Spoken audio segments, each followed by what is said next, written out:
not drinking a Bloody Mary. It looks like I'm drinking a Bloody Mary. As you Shirley Temple may know, I do not drink alcohol for the most part.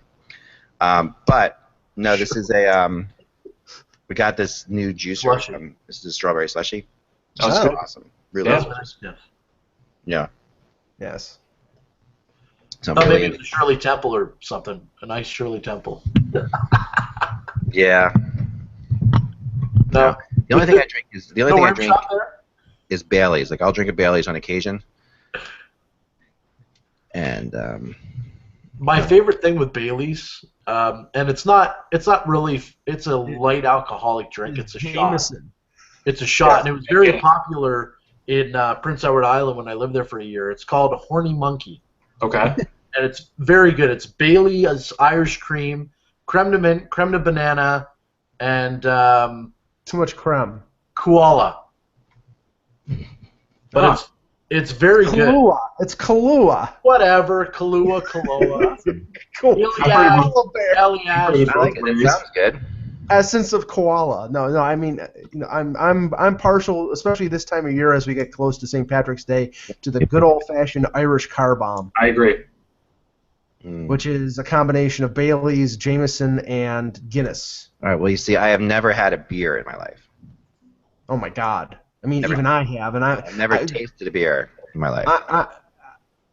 Every time I go up to Canada and hang out with friends, they look at me askance because I don't drink beer. Now, most of the time it's because I have to drive back to Buffalo and I don't want to drive impaired. But I'm just not that big of a beer guy. I'm a craft beer aficionado. Yeah, I see. The thing is, okay. I like dark beers. I like like similar to Guinness. I like chocolate stouts. Yeah. Things of that nature. Yeah. I'm all about the strawberry margarita, frozen. But yeah. I mean, I can't drink like Budweiser or Miller. It's swill. I can't drink it. It's just terrible. It's funny because in Connecticut there were 2 breweries 2 years ago. There's 13 right now with a 14th opening next year, and it's just like exploded here. The beer scene's really cool. There's one like a mile from my house that's just unbelievable. Well, the Sam Adams model has. I mean, even though Sam Adams is widely distributed, but the seasonal beer, the different flavors, that has grown into a business. It's great. But it's also it's made with a lot of creativity, a lot of heart. It's just really good products getting pumped out. Yep. See, what is it about beer? Because I like I said, I have tasted it once, but I've never drank it. Right. So but to me, it was just so horrible tasting that I couldn't even imagine.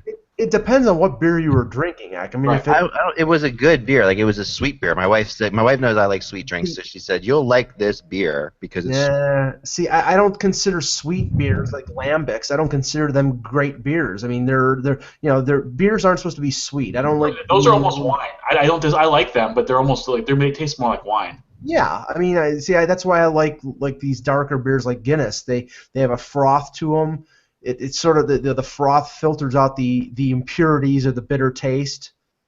And when they're cold, they're great, but when they get warm, they're disgusting. That's that's why. There's actually the brewery that I go to. They're called Two Roads. They make a pumpkin beer called Rosemary's Baby. Yes. And it is a nice dark pumpkin beer that's aged in Bacardi rum barrels. Oh, yep. So you get the pumpkin, you get the sugar. It's really good.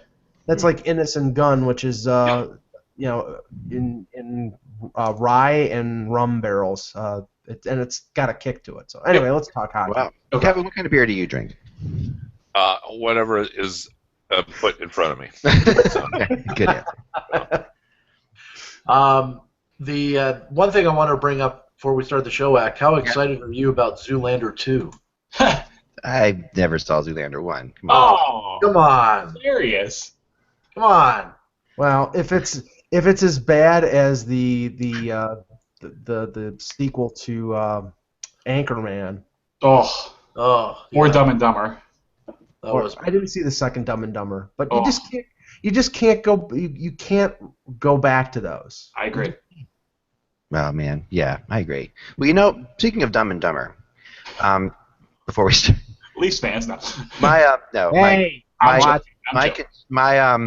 the way, Dan Petru, this is Kevin Allen. Dan Petru. Kevin, how are you? Hi there. How are you? Excellent. You guys have never been on the same show at the same time, so we thought we'd say. You should be excellent. The Islanders are winning. And that was not by the way, that was not my transition of dumb. Speaking of Dumb and Dumber, my my transition was the whole subjective conjective verb, the whole concept of subjective, or it's subjunctive and conjective verbs. This is going back, and this is horrible. But anyway, the idea of something is, or adjective. Oh man, there's something is more is great or is greater. There's one is if you compare two things, this is greater. One if you compare more than whatever, greater and greatest, that kind of concept. Right. So my son's doing his homework the other night, and he shows me this, and they have the word fun there, and he says, how do you make this? And he writes funner and funnest, and I'm like, funner is not a word. I know that funner is not a word. I said, I've learned that, right? Funnier. And he said no, actually, according to his school teacher, funner is a word. Funner is a word. Does that make any sense? No. No, none. Hey, great. So I'm just saying, I need to. Maybe it's just the terrible schools here in Pennsylvania, but that could be it. We'll start the show. Here we go. So we will introduce this as Mike, then Dan, then Kevin, then Josh. Okay. All right, and the echoes seem okay right now. I hear it once in a while. It did until like about 5 seconds before, while you were talking about changed funner. Something just 5 seconds ago. I don't hear any. Now it's fine. It seems to be intermittent, and I watched the webcast from yesterday, and you could hear the echo. All right, That's bad news, but that's okay. Okay. I'm drinking, by the way, a strawberry slushie. I showed that beer. Okay, so we will. But anyway, okay, so we'll try to ignore the echo. It's not really that bad, but I don't know what's going on with it. Do we know how it's originated yet? We don't. It's very. And I thought if I moved back to my original set, and I kind of redid my sets a little bit. Well, the only thing that worries me, Ek, is the only thing that's changed since this showed up is I moved into my office. So I got to believe that it's me. I don't know. See. I'll have to I'll sort of play around and see if I can. The only thing it could be from you is if your microphone is picking up your speaker. Because you moved your microphone too, right? But yeah, well, I wasn't using a microphone in the other. Right. When I was out in another place in my house, but once I've gotten in here, I bet it is. I bet it's my mic picking up. Could be my something. Speaker. That's picking up the speaker. Yeah. But it doesn't make. I don't know. I think it's okay though, because it does. I don't know. We'll go. We're not hearing it now, so no one changed anything. We should be fine. We should talk about Kevin Klein, which I think really impacts the Eastern Conference. So we'll start with that. We'll start with that one because I like that. I agree with you. All right, so we're gonna say Mike, then Dan, then Kevin, then Josh. Here we go. Smiles, everyone. I don't know the date. March 12th. March 12th. Line. March 12th, right? Lie. March 12th, Thursday. Hello, Hockey World. It's Thursday, March 12th, 2015. And Michael Agello. I'm Dan Petru. I'm Kevin Allen of USA Today Sports. I'm Josh Rummer. And I'm Eklund. And you're watching the HockeyBuzzCast on HockeyBuzz.com. This is the podcast where we come to you every Monday through Friday at 1 o'clock to discuss the goings-on with the world of hockey. So you don't have to pay attention at all to anything in the sport. Don't even have to watch the games you don't want to. But you might want to, because things are getting interesting now. And this, of course, 'tis the season of injuries, and we talked about this yesterday as to what were the most important things in the Stanley Cup playoffs. But let's start here today. We got some news on Kevin Klein. Kevin, what's going on?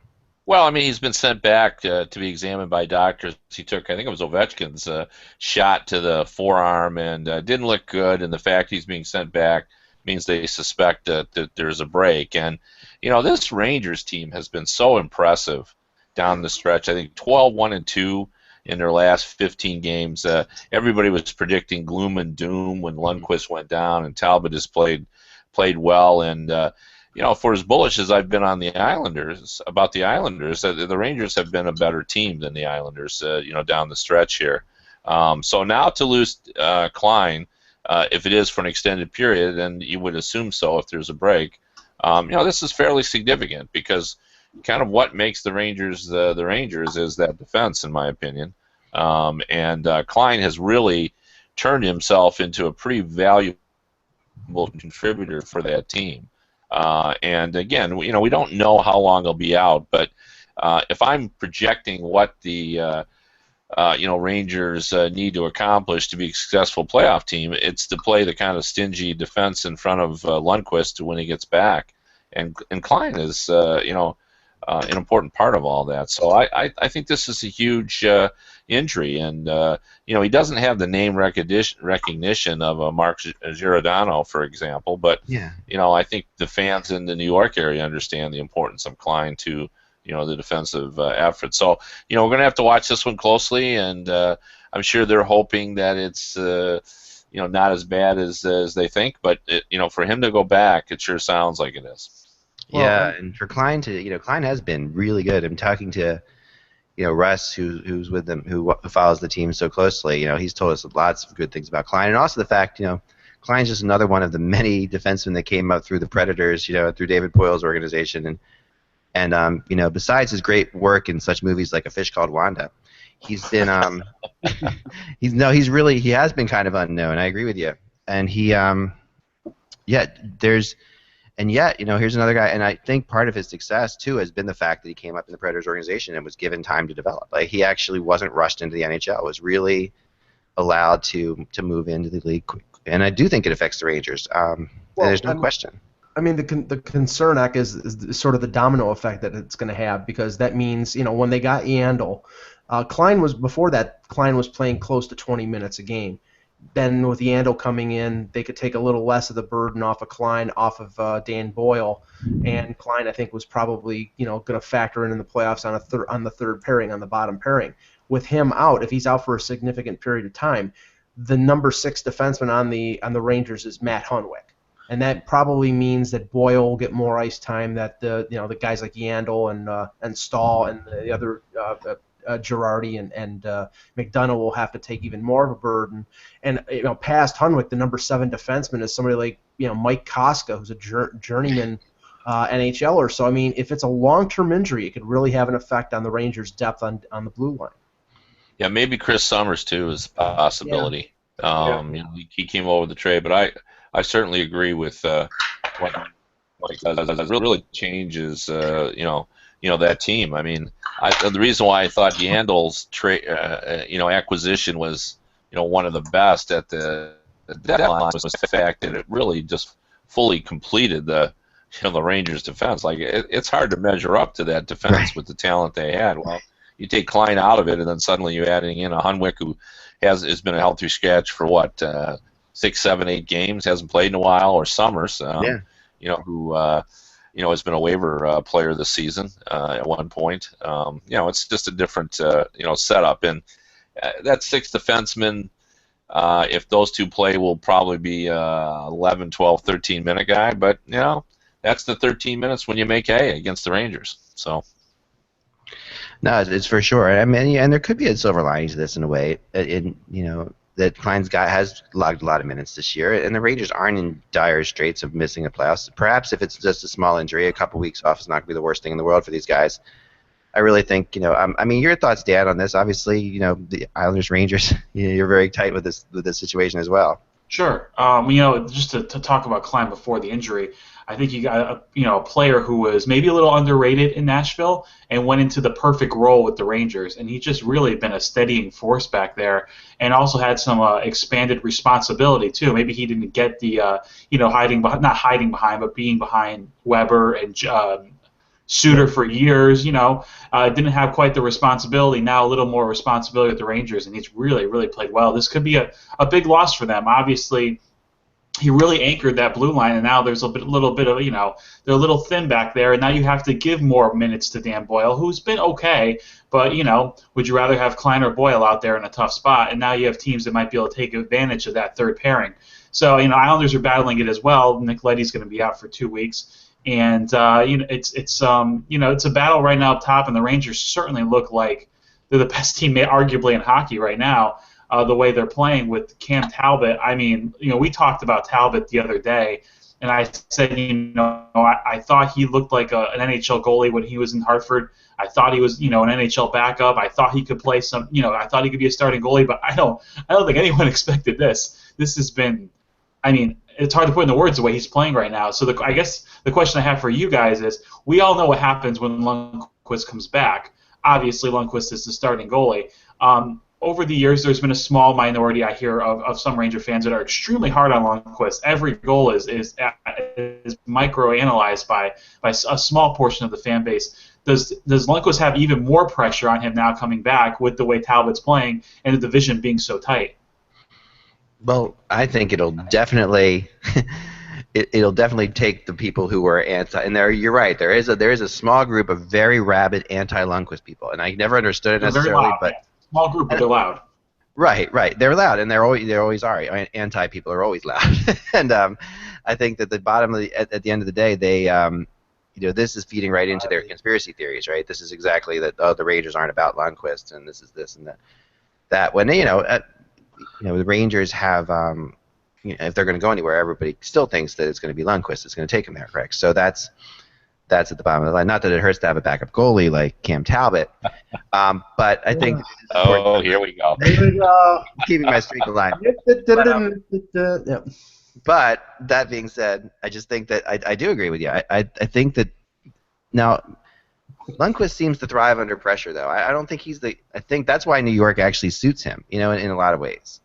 Not many goalies would like to stay in New York. He's really worked hard to stay a Ranger. He's taken discounts. He's never gone into the free. He's never really gone into the free agent pool. Kev, your thoughts?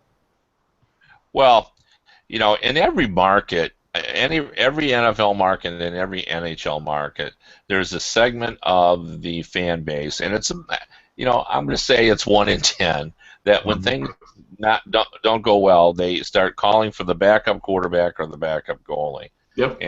And to me, it makes no sense. I mean, if you ask the people in the hockey community to start ranking the goalies, Lundqvist is either on everybody's list. So, I think he has the great measure of respect around the league, and you just can't put much stock into the fact that he does have, and he does. It's the same thing that goes with Sidney Crosby. I mean, there's a large group of people who, think Sidney Crosby is overrated. And there's just no explanation for that. But I agree with what you said, Ak. The Rangers, one of their strengths is Lundqvist. I think most of us believe, even though he has never won a cup, that he's the goalkeeper capable of leading a team and carrying a team, to the Stanley Cup. And I just think it's been a bonus how well Talbot has played. But I also think it speaks to that defense. And right. That Klein has been a part of it. What's interesting about Klein is that. What I like about him is that he doesn't always know his place. Now, that can be a negative. And by that, I mean, he'll take just enough chances to be intriguing and not enough to be a problem. Okay? That's a great point. He'll be, suddenly you'll see him 3 feet in front of the net. And right. He shouldn't be there, but he is. But he seems to be there at the right time. I liked him a lot in Nashville, and from a journalistic perspective, he's a great quote. Guys like him in the room. He's the type of guy that can be fun to be around. He keeps everything, pretty easy around the dressing room, and so I think he has a lot of value. And that's why I think this is a pretty significant injury, and I do agree that. That this is you're going to find some vulnerability now on the defense if he's not there. And the problem is we just don't know how long he's going to be out. But if it's broke, he's going to be out weeks. There's no doubt. So and I would guess they know right now whether it's broke. Yeah, I would too. Yeah. So X-rays are pretty quick. I mentioned it yesterday. I mean, I think it's imperative for the Rangers to get Lundqvist back in advance of the playoffs because I mean. as we've seen many a time, when a player comes back who's been out for a while, especially an impact player like Lundqvist, there is the normal relaxation of the team. Like they all rallied around the backup goaltender. They're all playing great right now. They're chasing the Islanders and have almost caught them. And when Lundqvist comes back, they can just sigh of relief, like, okay, we've got Lundqvist back, we can relax now. And sometimes a team struggles for a little while with that star player there back in the lineup because they think, okay, he can carry us. Well, I mean, that's not the way it works. They have to really pick up and play like they have been in front of Lundqvist as well. So I think they need to get him back probably by April 1st and let him play the last 10 days of the regular season and sort of get that out of the way as they move into the playoffs. Mike, I think that's a great point because if you watch, I've watched very closely the Rangers this week, and while Talbot is playing out of his world, there have been some rebounds in the crease. There have been a couple occasions there's been some loose pucks there, and the Rangers are getting to every loose puck. They're getting to every rebound. They're clearing every puck out of the crease. So I think that's a great point. What you're saying is, do we relax a little bit when Hank comes back? Oh, yeah, we're okay back there. Are they not getting to that rebound? Are they not getting to that loose puck? Because right now they're winning every battle. Mm-hmm. Well, I think everybody knows that you're right, that Kevin, that 9 out of 10 Rangers fans are behind Lundqvist until the Rangers are down 2 games in a playoff series, at which point all bets are off. Because, that when you have a goalie who's playing that well as a backup and you're down 2 games in a playoff series, then it's 50-50 in my mind between the fans. I mean, then you can split it right down the middle between everybody who wants to see they'll be stopping the Potvin sucks chance and saying we want Cam. Ooh. Oh yeah, and that'll come. And that's a little bit of pressure. Now, speaking of injuries, and I know Josh is usually the bearer of bad news on injuries, but you're killing me. Sorry, I do have to. These are really significant. The Lightning today, lost 3 defensemen right in the course of 4 minutes, from what I can understand it. Coburn's out for 4 to 6 weeks, and this couldn't have been seen coming. I mean, this is Coburn. If you Google Coburn out 4 to 6 weeks, you'll get 20 pages. Anyway, Coburn's out 4 to 6 weeks. Palat is out 2 to 3 weeks, and Paquette is out 10 to 14 days. So. To me, the biggest loss there is Palat. I mean, Coburn just joined the team. But Palat he's part of that line that has been fantastic with Tyler Johnson. And, they provide secondary offense, or in some ways, first-line offense that takes the heat off of Stamkos. And, I mean, it's only 2 to 3 weeks. It'll be before the playoffs, but you don't know how this will affect them going into the playoffs, being a little dinged up as opposed to going in completely healthy. Yeah, and you look at guys who who were picked up at the trade deadline. A couple of them have gotten hurt already. It's not. I mean, the Connolly in Boston, he broke his finger, right? He broke his finger on the first shift, I think, as a Bruin. Is out 4 to 6 weeks too. So yeah, I mean that's very. Who went to the Ducks because they went out. They got hurt right away too. Wisniewski, he's out. He was traded. Another defenseman went to Anaheim. Holzer is hurt. Yep. Right, so both of them, right? So yeah, Holzer was concussed the last game before being traded, and Wisniewski took a shot off of his foot. I mean, they I don't think either one has played a game yet, and I don't even know if Holzer's going to play. I think that the deal that they made with Toronto was essentially to dump Eric Brewer's contract on the Leafs, and for a draft pick more than anything. And the Ducks were loose in their own end last night too. Whew. Yeah, oh yeah. That was a wild game. I mean, credit to the Flames, but boy, the Ducks looked very loose in their own end. Yeah, the Ducks have been bad defensively all year. I mean, they really have been. They have not been a good defensive team. It's been very uncharacteristic of them. I mean, they're relying heavily on their one goalie, and when he's not in there, they're really in trouble. They give up a lot of chances. Which is why they went after Wisniewski and why they were talking about trading for Tyler Myers as well. They really wanted to upgrade. But Wisniewski's strength is in the offensive zone. If you're depending on him to be to be good in his own zone, I mean, everybody who's had Wisniewski throughout his career knows that he's not strong defensively. But I mean, that's the one thing that of course, I'm starting to plot my strategy in terms of playoff hockey pools like everybody else is doing. The one thing that scares me about Anaheim is that I think that they have the ability to get through the first round, whoever they play. But getting past a team like LA, if LA makes it, I don't know if they can do it simply because matchups and the fact that they're not strong in their own zone and they have question marks. Anderson and Gibson, not a lot of experience in the playoffs. I mean, I think they're really strong up front, but on the blue line and in goal, I think they're a big question mark, and that's one of the reasons why they're probably during the summer are going to be shopping for defensemen. And I don't know about a goaltender because I think Gibson's their future, but I think.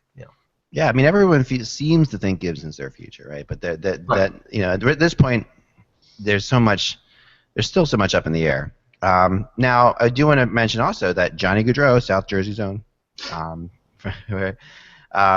like I said, many of my friends' kids played hockey with Johnny Gaudreau, and some of my friends coached him. He becomes the first rookie to record 50 points with the Calgary Flames since Jarome Iginla.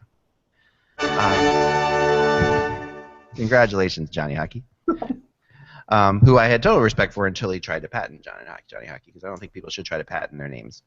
It was a that's neither here nor there, right? So, but anyway, Johnny Gaudreau is again. I mean, there was a period of time here when Philip Forsberg was the out-and-out Rookie of the Year, but I think what's funny is the Predators. They and not funny perhaps to them, but Pekka Rennie was the odds-on Vezina MVP guy, and now Carey Price is sort of taking that away. Shea Weber was the odds-on Norris Trophy guy. Now that's sort of up in the air, although I still think Shea Weber's going to win the Norris. Lavy. Yeah, but I still think they got to give it. Weber hasn't won the Norris yet. He's got to win the Norris. He's got to win a Norris at some point, and this is a good year to him. But yeah, you got some rookies emerging now. Gaudreau's had a great season. I don't think Forsberg's a slam dunk anymore. Anders League has a chance at 30 goals. He's had an outstanding season playing with Strome and Nelson, and then playing with Tavares while Poso was hurt. And I think the one guy though is Aaron Ekblad. Yeah. I mean, he's 18 years old. There's how many 18-year-olds play like that in the league? And I think Lee's 24. Gaudreau, I believe, is 23, 24. Forsberg's in his 20s. You have an 18-year-old defenseman given that responsibility. I think you have to give it to Ekblad. Yeah, which we were saying like halfway through the season, because Ekblad was just starting to really impress at that point. It took him like 10, 15 games to really settle in with himself with the Panthers. But I mean, I think he's their best defenseman, and what is it? 50 games, 60 games into his career. I mean, he's incredible, and I think he's only going to get better. So I think he has the advantage being a teenager, exactly, and being as dominant as he is for Rookie of the Year. Although, not to play devil's advocate here, no. I mean, and I think Ekblad deserves it. Okay, I really do. I think Ekblad probably is the guy. I completely am with you guys on that. There's not a great track record for the careers of rookies who win the Calder. This is one of the things that when you look back, there are some that have definitely gone on to great careers, but it's not always the case. Ekblad is phenomenal right now and has been incredible, and looks like there's no reason he wouldn't continue to be incredible. But we go back to Tyler Myers, for example. There's been Ovechkin kid worked out. Yeah, but no, that McKinnon kid is not bad. No, I'm talking I'm talking about Chris Drury? Defenseman. Oh, defenseman. Okay, all right. Defenseman to win the Rookie of the Year. That's not forwards, but defense. That's fair. That is where you can. I mean, there's no question that the hardest year for an NHL defender is his second season, right? Because there's so many people doing film in this league, and everybody's watching how you're beaten, and everybody knows how to beat you. It's the same thing with goalies. So, but in defense, so Ekblad can definitely fly under the radar right now a little bit. So I'm not so, and I think he's been amazing, and I'm not trying to take that away from him at all. But I just want to throw that out there that we'll see how it moves forward. Like, who would you like of all these rookies? If you were to ask probably 100 reporters or hockey people on the street, whichever you could find first, which might be reporters right now, or hockey, who they would like to have of these rookies in 5 years, I think 95 of them would say Ekblad. I think everybody would say that's the guy you want to have because he is what you can never get, right? A big defenseman with that kind of ability, but you just don't know. And then a couple years from now, you won't be able to trade him. Like Tyler Myers. But I remember in the Kushkin, Tyler Myers swap we talked about that was not possible. But if you had asked me that, if you had asked that question about Tyler Myers when he was a rookie, people would have been like, "Oh, absolutely," Well, to your point, Eck, I mean, in the last 20 years, if Ekblad wins Rookie of the Year, he'll be the fourth defenseman to win Rookie of the Year. One you just mentioned in Myers. The other two, one ended his career because of injury, which was Brian Berard. Right. The other one was Barrett Jackman. Okay. Right. And the one thing that all of them have in common. Berard was 19 years old when he won, but so he won in his first year, but the other ones, I mean, Jackman was 21 and Myers stayed an extra year in junior because of injury. So I mean, it's unique that so the first time in 20 years that an 18-year-old defenseman would win the Calder, and it's very impressive. Yeah, it is something, and he would You would think, based on where we are right now in time and space, Ekblad is by far better than all those guys that we just mentioned. But it's so hard to tell. You never know. Myers seems to have found his way now. It took a little while to get back there, though. Yeah, he was caught in the Buffalo sinkhole. I think you're right. Yeah, for sure. And we don't know what Berard would have been because he played really well. It's unfair because he definitely was a heck of a player, and he still had a serviceable career post injury too. He did. Yeah. But he played really well after he got traded to Toronto. I mean, they were definitely gonna build the defense around him and Caberlet, and then he had the eye injury thanks to Marian Hossa's errant stick, and that his career was never the same. Yeah, and that's the issue. So here's a good question. Here's a good trivia question for you all. Who has more power play goals this season, the Buffalo Sabres or Alex Ovechkin? And yes, the answer is Ovechkin. All right, wow. Ovechkin has more power play goals than the Buffalo Sabres. Can I mention something about Ovechkin? Yeah. I just want to bring this up. Yesterday, he joined Gretzky, Mike Bossy, and Mario Lemieux, and Marcel Dion as the only players in NHL history with 7 or more 45-goal seasons. That's a great stat. That's a great stat right there. Wow. No, it is, and it's really. He has been amazing. Ovechkin has his detractors, but there's no question he's been consistent, and he's been much better in his own. He's been much better as a complete player this year too. Yeah, he's not going to be minus 37 like he was last year. So like we said, he's the best plus minus among top scorers. But yeah, Ovechkin now has 21 power play goals, and the Buffalo Sabres have 20. Wow, that's crazy. I don't know if ever a single player has beaten any team before in that category. It's kind of hard to imagine. Yeah. Last night we got to see the battle for the McEichel sweepstakes. We did.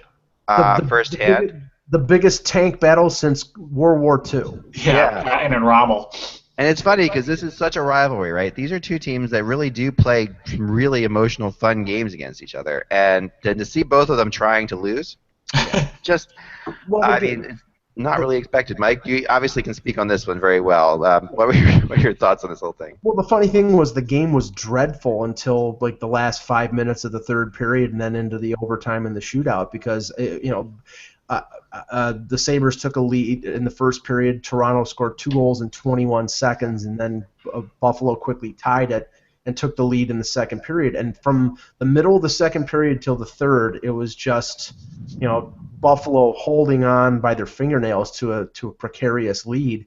Toronto scored on the power play with about 2.5 minutes left in regulation, something that Josh sent a rather joyful text to me, hoping that now his Blue Jackets have a chance to catch the Leafs. But there you go. Thank you, Josh. Not good. Regulation either team. They had to go to a shootout. He can't even lose.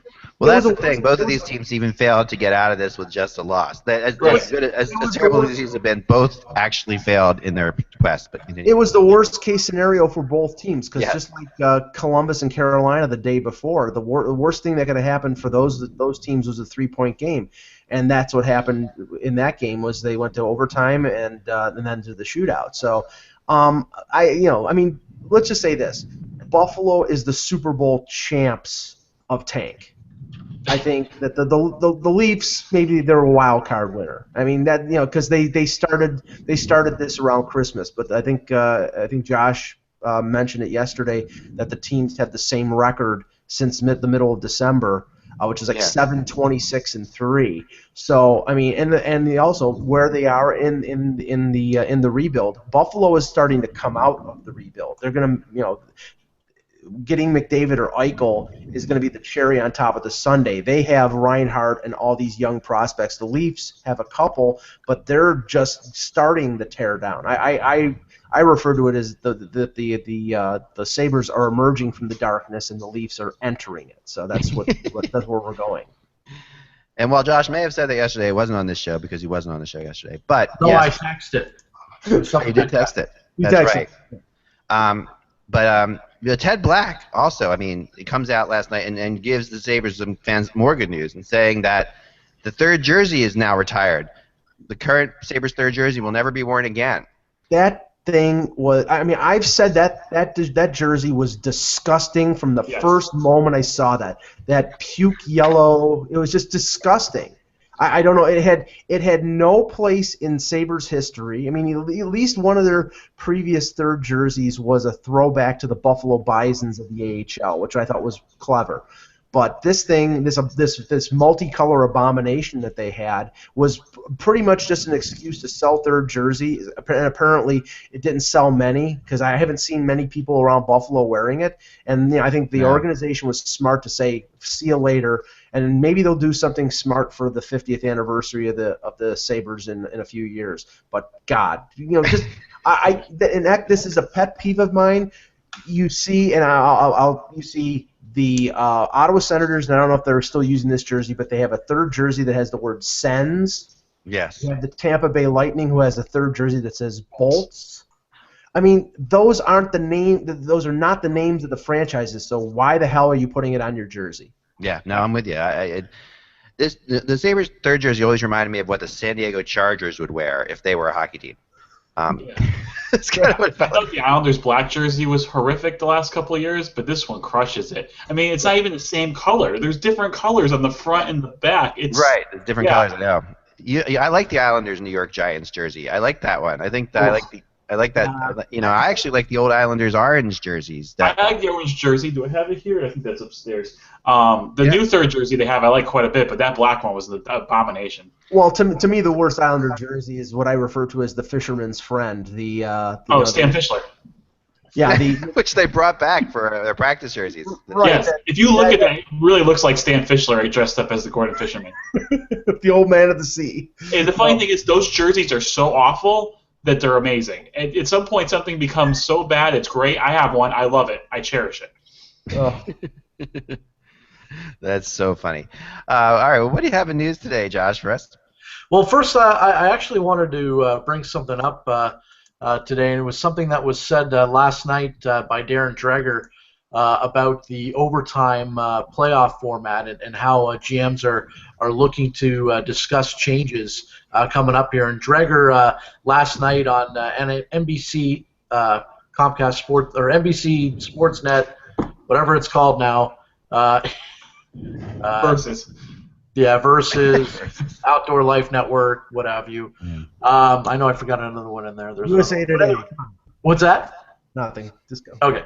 Anyway, the point is they're looking at making changes, and a lot of people have complained about the shootouts over the last couple of years, and apparently general managers are finally ready to make a change. Now, they're not going to kill it altogether, but according to Dreger, they're talking about possibly looking at what the American Hockey League has done, 7-minute 4-on-4, then a 3-on-3 overtime. And if you look at the statistics this year in the AHL, 77% of the games that have gone beyond regulation have been decided in that extra period instead of the shootout. So could we see possible changes? I think it's very likely for next year. And Kenny Holland is dancing a jig because this was his pet project. I mean, I haven't seen it at the AHL level, but I've talked to It does. Yeah, I've talked to people who have, and they said it opens up things. I believe what happens is as soon as the 4-minute mark passes in the overtime, the first whistle, they switch to 3-on-3. And to me, I mean, that's just, I mean, anything to eliminate the frequency of the shootouts is good for me. Kevin, do you think this is coming? Yeah, it is, but I'm going to put up a caution flag here. This is me waving the caution flag. The players are not entirely sold on it. I think Matthew Schneider, I did a story on this a few weeks ago. Matthew Schneider, who is the, works closely with Donald Fear and, basically speaks for the players, said that, they would like to poll their players. And what he suggested to me made a lot of sense. He said, let's do this in the preseason. Let's just work it into the games, and see how it works. Because, as he pointed out, once players saw the new icing rule, they liked it. When most of them thought they weren't going to like it. So he said the same thing about 3-on-3 overtime. And the other thing he said is we don't want to go 7 minutes. 5 minutes is what they want to do. I mean, the basic contention of the players is this really will come down to the top players playing more ice, getting more ice time, that just as a general rule, they just prefer to kind of spread out the ice time a little bit, and not put even more pressure on the top players. And also, there's a concern that the players have is whether the coaches will figure out a way to play this conservatively as well. So I think it is going to happen. I think it will reduce the number of shootouts, and I do agree with Mike that will be a good thing.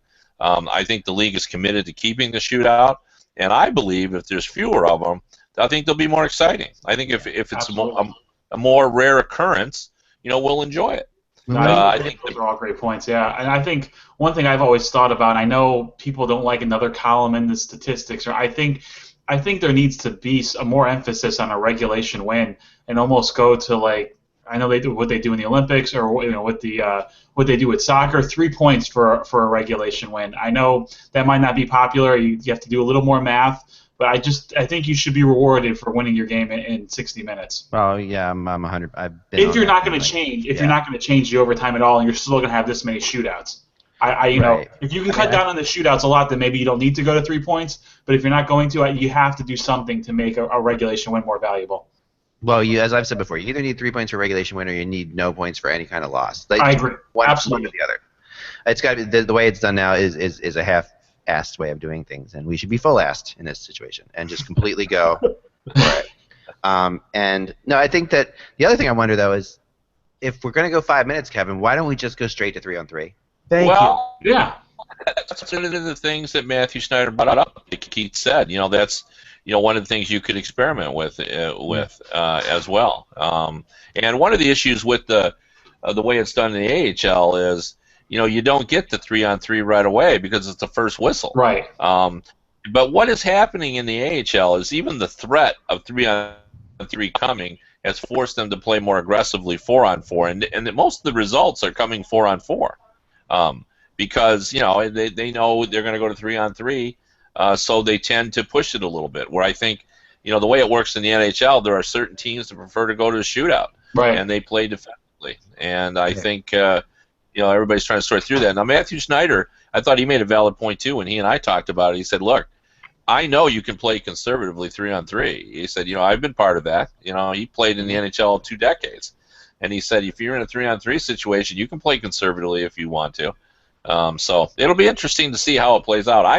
I tend to believe Matthew when he said he doesn't believe it's going to work out exactly the way it does in the AHL, because I think the coaching is at a higher level in the NHL. The players are better.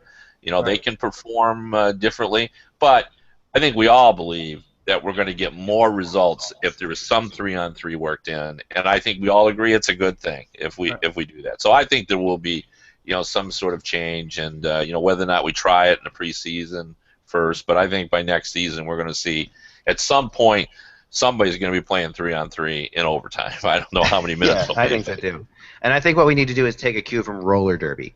And what we need to do is, so when we're halfway through the overtime, it doesn't matter if there's a whistle or not. A horn blows, and one player from each side has to immediately leave the ice somehow, some way, shape, or form. Has 10 seconds to get off the ice, no matter where you are. And I think that'll make it more exciting. Or there's a penalty. There you go. Thank you. Yeah, what is actually if there's a penalty during the 3-on-3, it goes to 3-on-2. They go to 4-on-3. They go to 4-on-3. Okay. Yeah, it doesn't go to 3-on-2. I know. 3-on-2 would be great. 3-on-2 would be great. Now And then anyone who's ever played open hockey on a Wednesday at noon knows all about 3-on-2 Of course. And then if you pull the goaltender, you can go 5-on-3. But if they score, you get no points. I think we should just turn the nets around, put them upside down, and you have to score that way. No goalies at all. Yeah. Or you have to hit the post. Garbage cans, yeah. Hit the post. You only score if you can hit the post. I mean, let's just bring every possible open hockey rule into this thing that we can. Yeah. I mean, we're already going. I mean, that's how my men's league used to be. It was 4-on-4, then 3-on-3. Yeah. Then 2-on-2. No, never 2-on-2, but then we would play no goalies, and then you would play. So I think we go to no goalies after 3-on-3, and then we go to no sticks. No sticks at all. Now, what happened? What would happen to you when you play no goalies? I would complain. I would be thrown off the ice. I would just be bitching about it from the bench. It's shocking that a league in Philadelphia, correct, features no goalies. Yeah, very nicely done, Dan. By the way, but you see, Dan, this is the thing. We have plenty of goalies, just no good goalies. Come on, we have tons of goalies. I mean, we've had. I mean, you got to tell us just real. How does it feel to live in Philadelphia these days? Things are not going well for Philadelphia sports fans with what's happening. What's going on. I haven't really been paying. Well, Josh just broke some good news actually. He reported DeMarco Murray just signed with the Eagles, so they got fine now. Oh, everything is. I had actually heard that, so everything is fine. The best thing I saw on this whole thing, the best tweet I saw on this whole thing was by one of the people who goes as God on Twitter. He tweeted out, "I'm omnipresent, even though I don't know what the bleep the Philadelphia Eagles are doing." That is a great tweet from God. Yeah. Well, we all know God's a Cowboys fan. Right, God's a Cowboys fan for sure. But I think that the thing that's interesting about this city, I mean, first of all, the WIP, which is our local sports talk station, I think they just paid Chip Kelly to do this because they're gonna have talk radio for the next decade based on this, and they don't need anything to. I mean, if we should be so lucky to have we have to talk about Ovechkin scoring more power play goals than the Sabres. They have nothing to do but talk about the Eagles for the rest of the time. And to be honest, it's crazy. I mean, like I said, many times the Flyers. This is the greatest time in the world for the Flyers to not make the playoffs. Absolutely. No one cares what's going on. Are the Flyers? I mean, are the Flyers in the playoffs? They'll just come up and ask me, "How are the Flyers doing this year?" No one is paying attention right now at all. Are they going to make it or not? No one cares.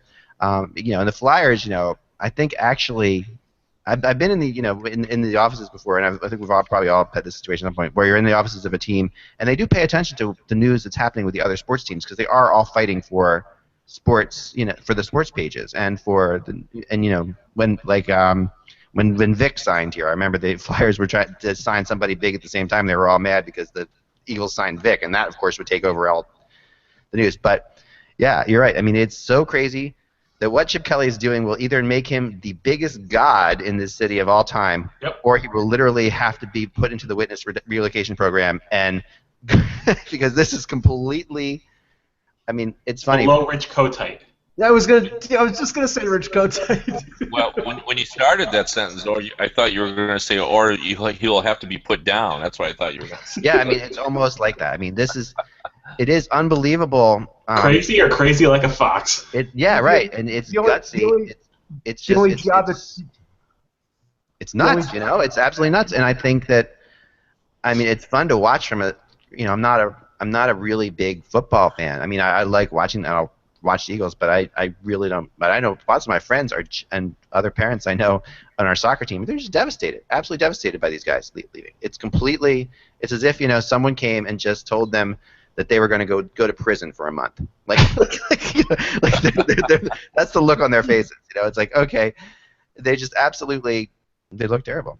Yeah, if this doesn't work, the only job that Chip Kelly will be able to get in Philadelphia is Santa Claus during Christmas when he gets snowballs and rocks thrown at him. Yeah. I will say the Philadelphia fans are very unique. I went to one of the final games, of course, obviously with Chicago versus Philadelphia, and I was walking up, and there was a young a man with a child who was probably 10 or 11, and he was walking, this is a true story, walking up to the arena, and a Philadelphia fan walked up, tripped him, knocked him down. Everybody laughed. Now listen to this. This is the part that I thought was amazing. There was a police officer 15 or 20 feet away, and he laughed along with everyone else. And the Blackhawks guy got up, dusted himself off, and proceeded into the game like nothing had happened. Get that as long as I live. It's just like, well, this is the regular occurrence. Regular occurrence. It is the city of brotherly love, and it is very much.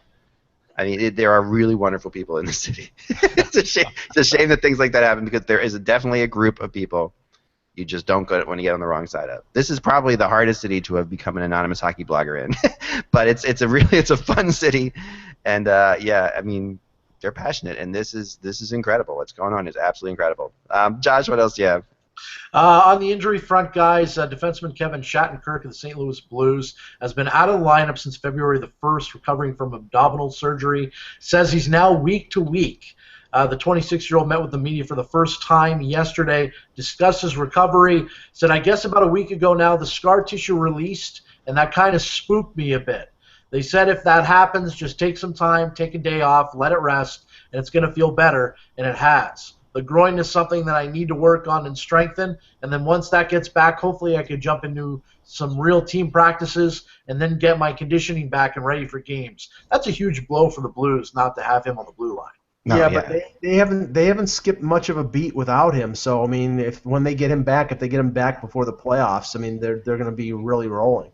And let's all say it together: raise your groin if it's not pulled.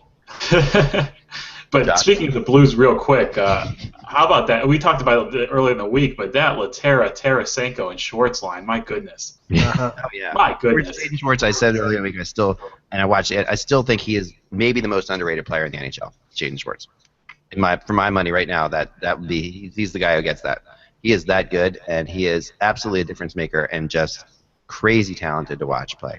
Dan, that line makes the Backus, Oshie, Alex, those players secondary players, and I mean, it really increases. I mean, their depth I think is much better than it was last year, and that's why if they meet Chicago in the first round without Kane, I think the only question mark is their goaltending. I just don't know if Brian Elliott can beat the Hawks, but I'd give them a much better advantage, a much better chance to win this year if they meet Chicago than last year. Yeah, I agree. What else you have, Josh? In Columbus, the Blue Jackets have activated defenseman Ryan Murray off injured reserve. Coach Todd Richards indicated he'll return on Friday versus the Oilers at Nationwide Arena. Let's cross our fingers that Ryan Murray can stay healthy. As you look at what he's gone through here the last couple of years, he really hasn't stayed healthy for a long period of time. I know Leaf fans are crossing their fingers that he stays healthy. I just want to see the kid play. You feel bad for the kid. He's played so few games. You just want to see him play at this point. I agree. Speaking of the Oilers, Edmonton blue liner Nikita Nikitin, who hasn't played since, speaking of injury news, since January 29th because of a shoulder injury, has responded to comments made by Oilers GM Craig McTavish that suggested Nikitin was not in shape to start the season. Nikitin commented saying, I was in shape. This is per the Edmonton Sun. I was in good shape. That was never a problem. Now, Nikitin's fitness level became a story following the trade deadline when McTavish told the media that the Russian rearguard didn't come in the year in tip-top form, suggesting it might have played a role in what's been a disappointing first year in Edmonton. The suggestion he was out of shape made the Russian defenseman a target in Edmonton, particularly on radio, in call-in shows. Nikitin was lambasted on the air, even through his fitness level at the beginning of the year, was never in question until McTavish made the comment. Now, to be honest with you, in my opinion, he hasn't looked that great this year at all, especially after getting, $4.5 million per year? Yeah. That stuff never happens in Toronto, Josh. Yeah. Phil Kessel, Nazem Kadri, that doesn't happen. Well, they want some headlines over there. They're jealous of the attention in Toronto, center of the universe. Yes. Moving on. For the first time since taking over as head coach in December, Lou Lamoriello watched from the press box as the Devils fell to 6-2 to the Minnesota Wild on Tuesday night.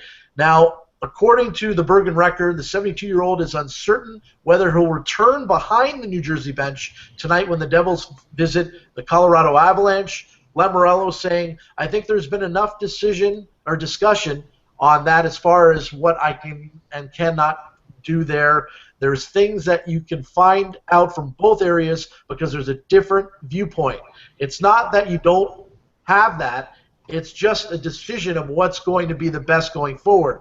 So maybe Lou Lamoriello will not be on the bench going forward in New Jersey anymore, and he's going to leave it to Oates and Stevens. Well, this is sad because the most exciting thing about watching the Devils right now was when they panned to the bench and seeing Lou presiding behind the bench like some kind of evil overlord. This is the perfect picture right here. Someone sent me this. This is absolutely phenomenal. Here we go. This is what you see every day. Yes. Yes. That's pretty much it. That's stoic. It's like reminiscent of like a Russian parliament. Oh yeah, and so that's the greatest thing about watching the Devils was when they would go to the bench shots and Lou would be there motionless every time. I never considered Lou Lamoriello an oligarch. Every time motionless. And you just and the crazy thing about Lou Lamoriello is he's really a sweet guy. But there are some things stories I have heard about him that that are never allowed to tell because you're never allowed to tell a story about Lou Lamoriello. But stories I've heard that are just absolutely, I mean, the guy is the nicest. He's so he cares about everybody in the organization. Everybody who sells hot dogs. He's like if a hockey player is found to be mean to anybody at all, that player will be severely disciplined. Like if there is such a But now, when you see the picture like that one, that's made watching the Devils worthwhile for me. Just saying. Couple stats to put forward here, guys. The Blue Jackets play the Red Wings tonight, and the Red Wings currently in a playoff position. They're third in their division right now. And Aaron Portzline of the Columbus Dispatch, can't talk today for some reason, Dispatch, tweeted out a funny little thing, and he said, the last time the Red Wings missed the playoffs was April 1990. Wow. 7 members of the Blue Jackets team still have not been born yet. Yeah, that's crazy. And I was in college. That makes me feel old. Yeah, that's crazy.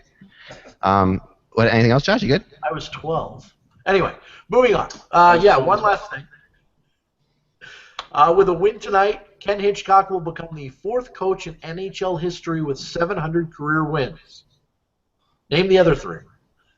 It's Keith.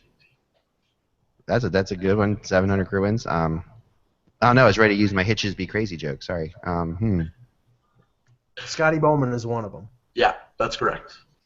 Al Arbor. Yes. Mike Keenan. No. Close. He's pretty close, right? He's currently coaching Pat Quinn. Pat Quinn. Sorry? Pat Quinn? Pat Quinn. No. Oh, Toe Currently Blake. coach in the NHL. Didn't Toe Blake? Nope. Huh. He's currently a coach in the NHL? Currently a coach in the NHL. Roger Nielsen. No. No, he was close, though, I think, too. This guy's still in the NHL, you saying? Still in the NHL. Ron Wilson? Nope. I don't know. And you know what, to be honest with you, I didn't even realize that he had 700 coaching wins. Barry Trotz? Joel Quenneville. Joel Quenneville. Oh. Really? You know that Quenneville had 700 wins? I didn't even realize that. Yep. That's pretty impressive. Yeah. Wow. All right, it's time for everybody's favorite part of the show, which is when we tell you who's going to win the draft lottery, at least today. Before I do that, I wanted to show you this picture of Wayne Gretzky on a Wayne Gretzky on a unicorn, on a lunch bag with a unicorn. There it is. So I don't know why someone sent me that picture, but they did. I think he has a lightsaber too. He's Wayne Gretzky holding a lightsaber, riding a unicorn. Did a kid draw that? The unicorn has skates on. Anyway, here we Dustin Johnson drove that. Oh. Here's your winner. Whoa. Okay, hold on. You're ready, people. Yeah. The Edmonton Oilers. Yes, the mighty Oilers, who haven't won this many times. I think this is their second, as opposed to, in the real life where they win it all the time.